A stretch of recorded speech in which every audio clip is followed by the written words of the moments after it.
На первый взгляд, конечно же, вебинар прошел очень хорошо. Я получил очень много знаний. Также я задавал вопросы, на которые получал свои ответы. Также нам сегодня показали некоторые азы программирования и проектирования, чему тоже очень сильно благодарен, потому что очень многому чему научился. Также я нашел для себя новое хобби. Я хочу скачать такие же программы к себе на компьютер домой и также начать на более-менее уже учиться проектировать. Данная программа, в которой можно создавать свои 3D-проекты. То есть, например, как мы уже знаем, сейчас многие фильмы, игры и все остальное используется 3D-проектирование.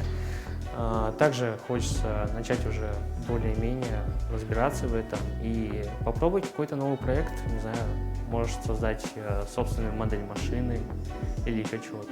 Мы проводим, именно наш IT-лицей проводит иногда субботники по очищению набережной. То есть сегодня мы не смогли, конечно, но завтра мы пойдем и мы будем составлять видеоролик, записывать, а также очищать нашу набережную и парк в 4-м микрорайоне.